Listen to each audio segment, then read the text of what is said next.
In the 1540s, Christian missionaries led by Francis Xavier and the Jesuits arrived in Japan and experienced a period of significant growth with over 100,000 converts, including numerous daimyos in the Kyushu area.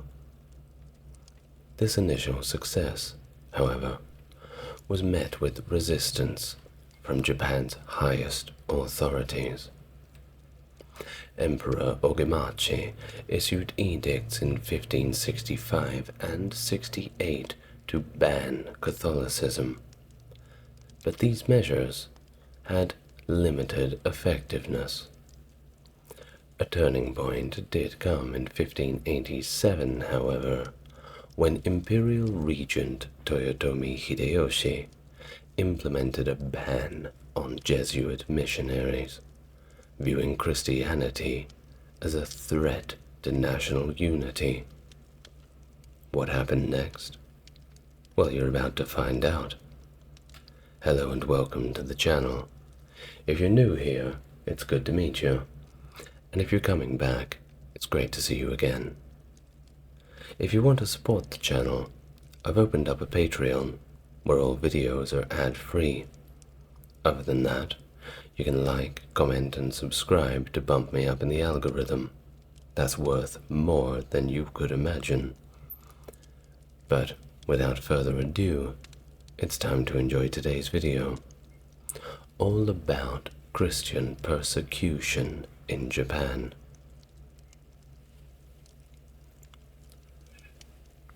Let's go back to the start, all the way in the beginning. Portuguese shipping first arrived in Japan in 1543, marking a beginning of significant cultural and religious exchange between Japan and Europe. Catholic missionary efforts in Japan began earnestly around 1549, spearheaded primarily by Portuguese-sponsored Jesuits. Notable figures like Francisco Xavier, Cosme de Torres, and Juan Fernandez were among the first missionaries to arrive in Kagoshima, with the explicit aim of introducing Catholicism to Japan. While the primary objective of these missionaries was evangelization, their efforts were also intertwined with broader political interests. Religion played a crucial role in the statecraft of Portugal and Spain, and the spread of Christianity was seen as beneficial both spiritually and secularly for both of these European powers. As part of their efforts to expand influence and establish trade routes, wherever Portugal and Spain sought to extend their territories, missionaries were not far behind. The Treaty of Tordesillas, which divided the world into exclusive spheres of influence for Portugal and Spain, indirectly affected Japan. Although neither nation had direct contact with Japan at the time of demarcation, the nation fell within Portuguese sphere of influence. Disputes arose between Portugal and Spain over the attribution of Japan as the exclusive right to propagate Christianity in Japan also conferred the exclusive right to trade with the country. Portuguese-sponsored Jesuits, led by Alessandro Valignano, took the lead in evangelizing Japan, despite objections from the Spaniards. This led to a fait accompli, which, sanctioned by Pope Gregory XIII papal bull in 1575, affirmed Japan as part of the Portuguese Diocese of Macau. In 1588, the Diocese of Funai centered around Nagasaki, was established under Portuguese protection, further solidifying Portugal's influence in Japan and its role in spreading the new religion into the region. In the midst of the missionary activities of the Jesuits, Spanish-sponsored mendicant orders entered the scene via Manila, creating a rival dynamic within the Catholic Church's mission in the country.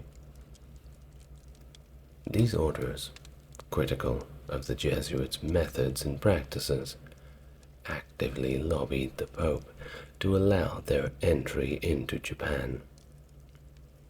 Their efforts bore fruit, with Pope Clement XIII, or rather the Eighth's decree in 1600, which permitted Spanish friars to enter Japan through Portuguese India. This decree was followed by another from Pope Paul V in 1608, which completely abolished restrictions on the route, further opening the door for Spanish missionaries. The arrival of Spanish-sponsored mendicant orders intensified the existing power struggle between the Jesuits and these new entrants. The Portuguese, who were the primary sponsors of the Jesuits in Japan, accused Spanish Jesuits of prioritizing the interest of their homeland over their patron. This internal conflict within the Catholic Church caused a schism within the Diocese of Funai, complicating missionary efforts and undermining unity. Moreover, the mendicant orders attempted unsuccessfully to establish a diocese in the Tohoku region that would operate independently from the Portuguese one, highlighting the deep-seated rivalries and competition within the Catholic Church's mission in Japan. How rude of them to bring their troubles to another country. Not the best tourists, don't you think? As if internal strife within the Catholic Church was not enough, and believe me, there was plenty of that. Religious rivalries extended to include Protestant influences with the arrival of the Dutch and English traders in the early 17th century. While the English eventually withdrew their Japanese operations due to financial complications, the Dutch persisted and became the sole European nation to maintain trade relations with Japan until the 19th century, albeit in an extremely limited capacity once Japan closed itself up to the world. And we'll definitely have a video on that soon. Perhaps this video can serve as one of the reasons of that video. Like I said, not the most polite tourists. Now, the Dutch traders, in contrast to their Catholic counterparts, frequently criticized the Catholic Church in Japan. This criticism, coupled with the growing influence of Protestantism globally, influenced the policies of the Japanese shogunate towards the kingdoms of Spain and of Portugal. The presence of Protestant traders added another layer of complexity to the religious landscape of Japan, further shaping its interactions with European powers and influencing domestic policies. Now on to Francis Xavier. His missionary journey to Japan was catalyzed by a chance encounter with a Japanese man named Anjiro in Portuguese Malacca in December 1547. Anjiro, who hailed from Kagoshima, had eagerly sought out Xavier after hearing of him 2 years prior. Despite being on the run from charges of murder in Japan, naughty boy, Anjiro became an invaluable asset to Xavier, serving as both a mediator and a translator. Through Anjiro, Xavier gained extensive insights into Japanese culture, customs, and of course the mindset of its people, laying the groundwork for his mission to Japan. Xavier's interactions with Anjiro led him pondering the feasibility of converting the Japanese to Christianity. Anjiro had cautioned Xavier that the Japanese would not readily embrace Christianity, but would instead scrutinize his teachings and assess his character before considering conversion. After all, the Japanese already had their own religion. They were either Shintos or Buddhists. Well, those religions were very deeply entrenched within the Japanese culture. It's kind of hard to swing people around to new ideas. But of course, the Catholic Church had their methods of convincing people. Xavier's resolve to embark on this challenging mission was unwavering, despite all of the anticipated obstacles. By hook or crook, he was going to Japan, and he was going to do God's work.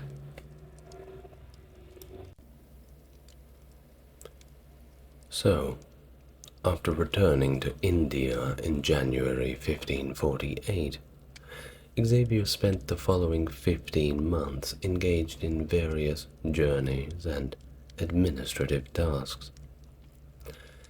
However, his dissatisfaction with the unchristian behavior of the Portuguese settlers in India prompted him to seek new avenues for missionary work. It seems like the Portuguese settlers in India were more keen on partying. Well, we have to have a good time overseas, don't we? In April 1549, Xavier departed Goa with a small entourage, including Anjiro, who had become a pretty good friend of his, and other Japanese companions, as well as Father Cosme de Torres and Brother João Fernandes. I'm sorry if I don't pronounce the Portuguese and Spanish names correctly. I'll do my best. I think it's pronounced Yao, I'm not sure. Well, either way, my pronunciation notwithstanding, he set off on his journey, armed with gifts for the King of Japan, as he put it, and bearing the title of Apostolic Nuncio. Xavier embarked on his journey, making stops in Malacca and Canton along the way. His mission was not merely to spread Christianity, but also to present himself as an ambassador of the faith to the rulers of Japan. He was all dressed up, ready to convince them that this was the way to go. Going to go over there and show the Japanese the quote-unquote superior European ways. With Anjiro's assistance and his unwavering faith, Xavier set out to fulfill his calling, his life's mission, and that was laying the foundation for the Jesuit mission in Japan. Upon reaching Japan on the 27th of July, 1549, Xavier and Anjiro, with 3 other Jesuits, initially landed at Kagoshima, the principal port of the Satsuma province on Kyushu Island. Despite their arrival, Xavier did not disembark until 15th of August, when he was greeted cordially as a representative of the Portuguese king. Anjiro's family warmly hosted Xavier, fostering a hospitable environment for the Jesuit mission until October 1550. Subsequently, Xavier relocated to Yamaguchi, where he resided from October to December in 1550. In his efforts to spread Christianity, Xavier journeyed to Kyoto shortly before Christmas, intending to meet with the emperor himself. However, this meeting did not materialize, prompting Xavier's return to Yamaguchi in March of 1551. Although the daimyo, that's the feudal lord, by the way, I should mention, of Yamaguchi, permitted him to preach, Xavier encountered challenges due to his limited fluency in Japanese. Consequently, he could only convey his teachings by reading aloud a Japanese translation of a catechism. One can only imagine the cringe of the Japanese listening to this very firebrand preacher sounding like a 5-year-old with his pronunciation. Anybody who's learned a second language can certainly know what that is like. Well, either way, he managed to do a decent job at it. The conversion of the Japanese populace proved to be an arduous task, as many were already adherents of Buddhism and Shintoism. Xavier confronted theological dilemmas such as reconciling the existence of evil with a benevolent God, and explaining the concept of hell, which conflicted with Japanese beliefs about the afterlife of their ancestors. This was all extremely confusing for the Japanese people. Of course, think about it. You grow up all your life believing in one thing, and it's completely natural for you. Then, of course, a complete stranger, rattling off broken Japanese, standing on a box in the middle of town, is telling you about these strange concepts that you've never heard of. For them, it would be like someone screaming at them, telling them that the sky is red instead of blue. Xavier definitely had his work cut out for him, that's for sure. Well, despite these challenges, Xavier managed to maintain a positive view of the Japanese people, quite respectful, at least according to the circumstances. But he also remembered that his job was to convert them, so he always balanced his respect for them along with their potential for becoming good Christians. Utilizing artwork as a teaching tool, Xavier introduced paintings of the Madonna and Child to aid in conveying Christian concepts to the Japanese.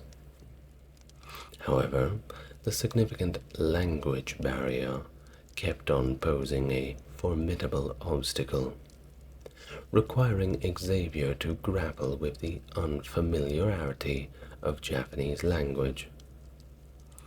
Despite his efforts, the acquisition of the tongue remained a persistent challenge throughout Xavier's mission. Of course, getting a European to learn the language of an Asian country, well, that requires a miracle. No, I'm just joking. You're all right. Initially, Xavier found a degree of acceptance among the Shingon monks, who welcomed his use of the term Dainichi to refer to the Christian God, attempting to align it with local religious traditions. However, as the monks grew aware of Xavier's missionary objectives, they became increasingly hostile towards his efforts to propagate Christianity. You see, at first, when Xavier first came across the monks, he seemed like such a nice guy. He just wanted to make friends. But the constant Bible bashing, well, that would annoy even the most patient of monks. After a little while, it seemed that this friendship that blossomed between Xavier and the monks was completely based on their eventual conversion. Like talking to a car salesman. Eventually, the salesman will try to push the sale on you. And when he can't get the sale, well, you're not much use to him anymore, aren't you? Arriving in Japan amidst a period of nationwide civil unrest, really the worst time he could have gone there, Xavier's original plan to secure permission for building a mission from the Emperor was thwarted by the devastation wrought by the ongoing conflicts. Instead, the Jesuits turned to daimyo, those are those feudal warlords, in southwestern Japan, successfully converting some and leveraging Portuguese trade relations to advance their mission. Recognizing the economic incentives at play, the Jesuits capitalized on trade opportunities and offered exotic gifts to local rulers, furthering their influence and facilitating conversions. The Jesuits held a strategic approach to their missionary endeavors, focusing on influencing individuals in positions of power to facilitate the spread of Christianity among the common populace. Of course, if you could convert the emperor or the daimyo, well, his people would most likely follow along. Go after the big guy first. Recognizing the importance of gaining permission from local rulers to propagate Catholicism within their domains, the Jesuits actively sought conversion to feudal lords. Understanding that their embrace of Catholicism would lead to a significant increase in believers within their territory. Well, this whole top-down approach proved to be very effective, as conversions among the ruling class often cascaded down to their subjects. Even after the edict banning Christianity was issued, some communities continued to clandestinely practice Catholicism without direct contact with the Church until missionaries could return at a later time. But we'll get to that later. Upon his arrival in Kagoshima, Xavier encountered a complex political landscape, with the Shimazu family embroiled in a struggle for serenity. Takahisa Shimazu, who had been exposed to Portuguese merchants on the Tanegashima Island and had learned about firearms, was eventually accepted as the head of the clan. He met Xavier at Uchuijojo, that's hard to say, Uchuijojo Castle, and granted permission for the conversion of his vassals, demonstrating a degree of religious tolerance within his domain. However, Takahisa's support for Catholicism did have its limits, and he did not actively assist the missionaries or promote their church. Xavier's attempts to gain access to the emperor's court in Kyoto continued to prove futile, leading him to relocate to Yamaguchi, marking the beginning of the Yamaguchi period of his mission in Japan. Now, in Yamaguchi, the Ochi family, mistaking Catholicism for a new sect of Buddhism, granted Xavier permission to preach. Although tolerant, their primary interest lay in Portuguese trade from Macau rather than the Jesuit mission. Xavier's uncompromising denouncements of practices such as idolatry, infanticide, and homosexuality, which were completely acceptable at the time, led to inevitable misunderstandings. Despite facing challenges, the Jesuits endeavored to expand their activities to Kyoto and its surrounding regions, and they obtained permission to teach Christianity from Ashikaga Yoshiteru in 1559. However, Emperor Ogemachi's edicts to ban Catholicism in 1565 and 68, along with the orders of the shogun himself, had very little effect on curtailing the spread of Christianity. It was new and popular. Everybody was getting into it. While figures like Oda Nobunaga showed tolerance towards Christianity and favored Jesuit missionaries like Louis Froy, they did not implement significant policies in support of Catholicism. Nevertheless, over time, Xavier's efforts in Japan began to see some progress, with congregations established in Hirado, Yamaguchi, and Bungo. After more than 2 years of missionary work in Japan, Xavier decided to return to India. For nearly half a century, the Jesuits remained the primary Christian missionaries in Asia, until the Franciscans began proselytizing in the region, marking the expansion of Christian missionary efforts in Asia beyond simply the Jesuit order. Now, things begin to change now, and it's not so easy for the Christians anymore. A reckoning was coming. The dynamics of Christianity in Japan underwent a significant shift with the rise of Toyotomi Hideyoshi, who sought to reunify the country after a period of civil unrest. Initially, Hideyoshi permitted Christianity and was quite tolerant of it, viewing it as simply a matter of individual belief.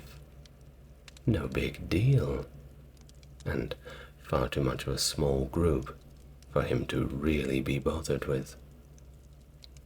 However, his perspective evolved as he became increasingly concerned about external threats, particularly the expanding influence of European powers in East Asia.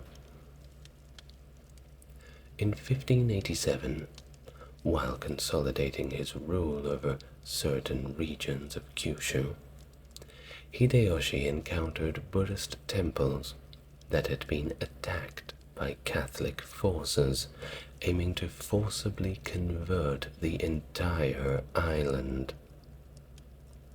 The campaign to purge Buddhism from Kyushu had begun some years earlier, driven by the conversion efforts of figures like Omura Sumitada, Japan's first Roman Catholic daimyo.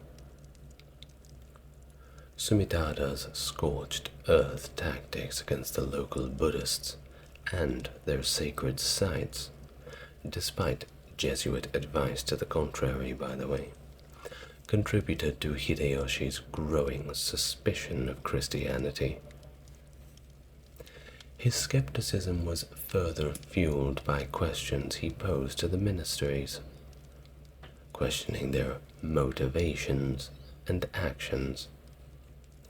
He challenged them on their zealous efforts to convert his fellow countrymen, also their destruction of shrines and temples, their consumption of animals considered beneficial, and, not to mention, the Portuguese involvement in the slave trade.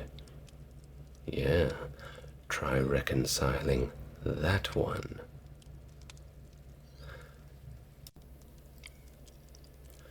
The turning point for Catholic missions in Japan came with the San Felipe incident in 1596, during which the Spanish captain of a shipwrecked trading vessel claimed that missionaries were present to prepare Japan for conquest. These assertions, of course, heightened Hideyoshi's suspicions regarding the foreign religion and its potential political implications. Subsequently, he sought to restrict the spread of Catholicism while maintaining diplomatic and trade relations with Portugal and Spain, who may have supported Christian daimyo like Justo Takayama in western Japan.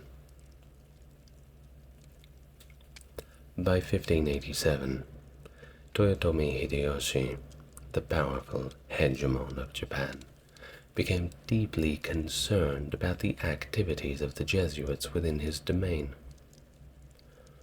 Rather than being alarmed by the number of converts, Hideyoshi was troubled by reports of coercive conversion tactics employed by the Jesuits, including the forced conversion of retainers and commoners, showing up to villages and farms and essentially forcing people to convert. Now that is very rude. Additionally, he learned of their military presence in Nagasaki, their involvement in the slave trade of fellow Japanese, and their complete disregard for Buddhist sentiments, particularly their consumption of animals, which the Buddhists considered sacred. In response to these concerns, Hideyoshi issued the Purge Directive Order to the Jesuits on July 24th, 1587. Effectively, this banned Christianity in Japan. He also took direct control of Nagasaki to oversee Portuguese trade, which had become closely associated with missionary activities.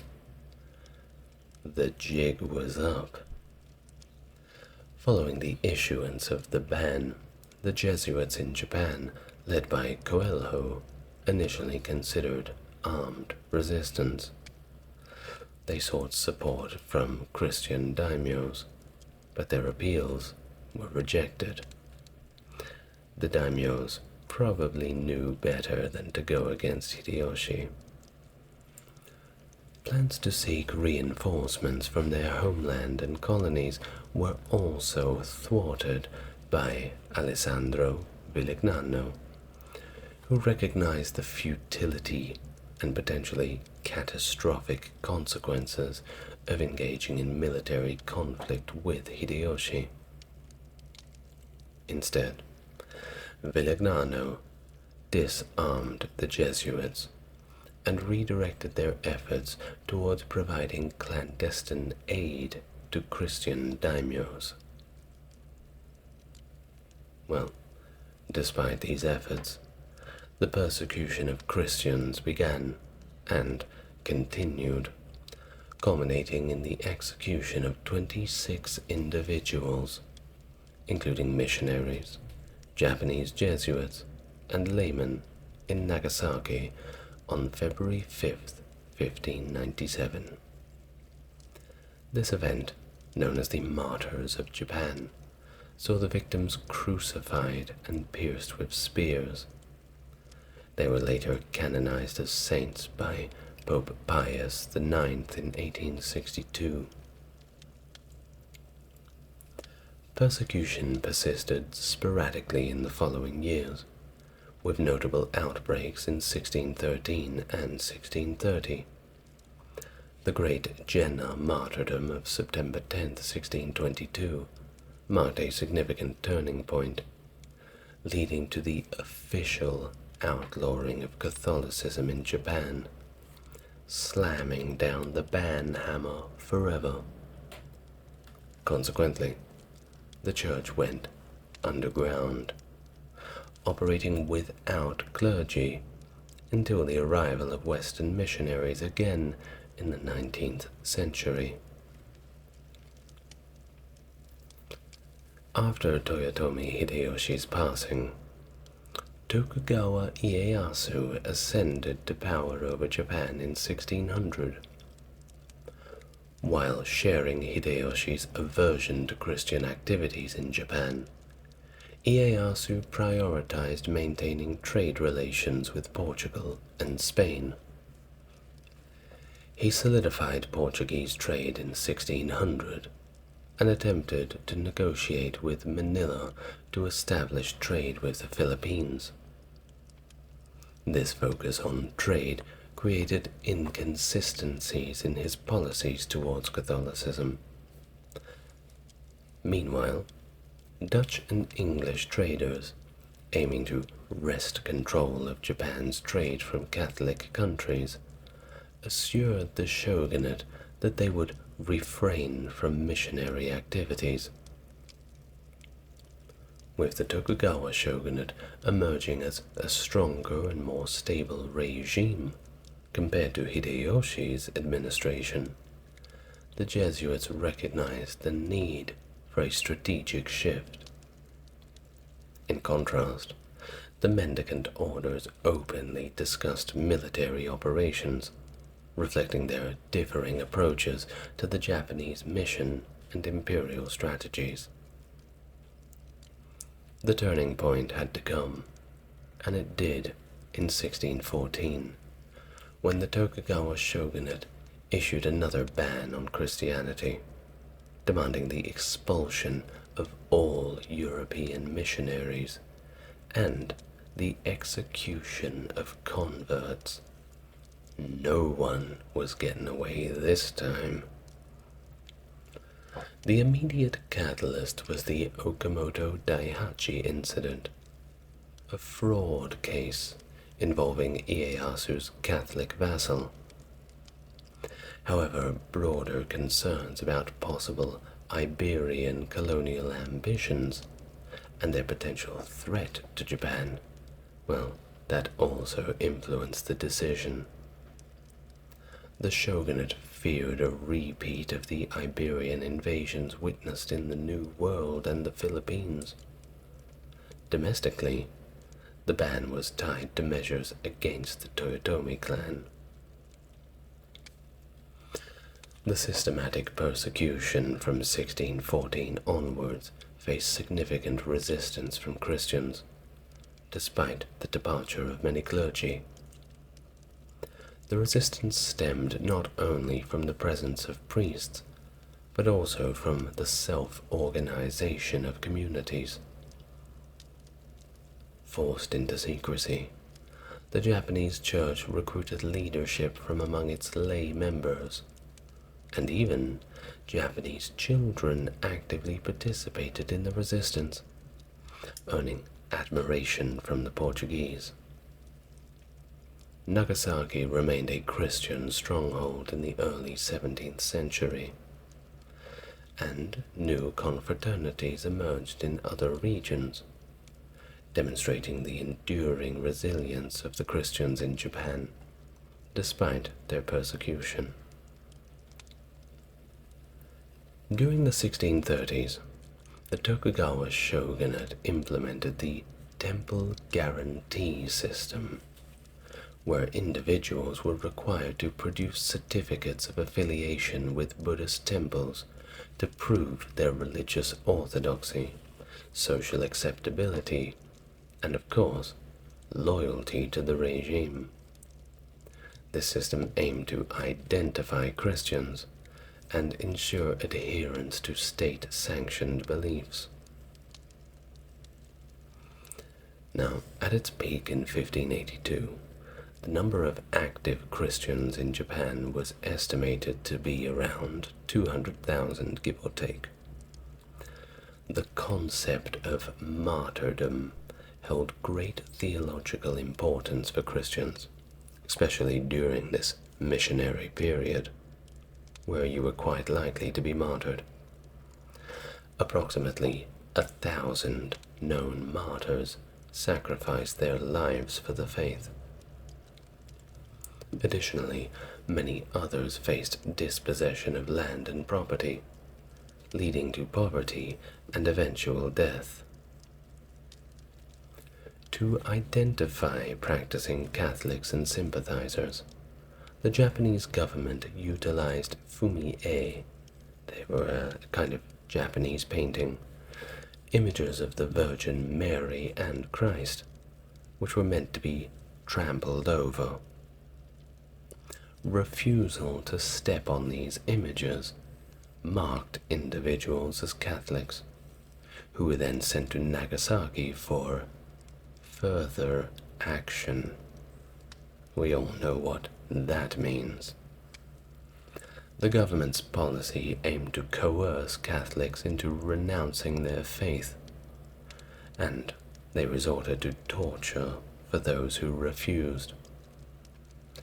Many who remained steadfast in their beliefs were executed on Nagasaki's Mount Unzen, and this persecution went on for 2 centuries.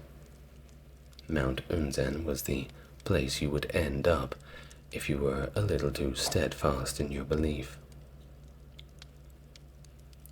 In 1637, the Shimabara Rebellion, led by a young Christian named Amakusa Shiro Tokisada, erupted due to economic hardship and government oppression, and it later adopted a religious dimension.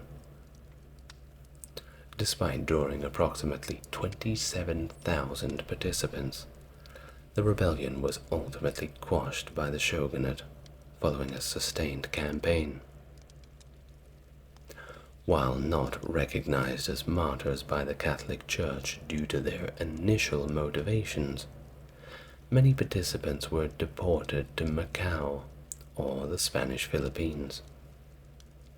This led to the formation of communities of Macanese and Japanese mestizos, descendants of the deported Japanese Catholics. Although the government officially deported 400 individuals to Macau and Manila, thousands more were pressured into voluntary relocation, with approximately 10,000 Macanese and 3,000 Japanese finding refuge in Manila. Thank you very much for joining me today. It's been a pleasure. Before we go, I'd like to do the Patreon shout-out. to my first member of the Mega Chat tier, Stock Factory, an absolute legend who's assisting in keeping this channel going. If you've enjoyed the video, you perhaps owe a thanks to him for his kind contribution. If you would like to be a Chad, or a Mega Chad like Stock Factory, then head over to my Patreon. The link is in the description and the comments. You really can't miss it. Otherwise, continue to enjoy this historical content, expanding your mind with things that most people do not know or cannot be bothered to find out. But my viewers are not like that, aren't they? Like and subscribe to the channel. I'm the ASMR Historian, and I will see you in the next video. Good night, everybody.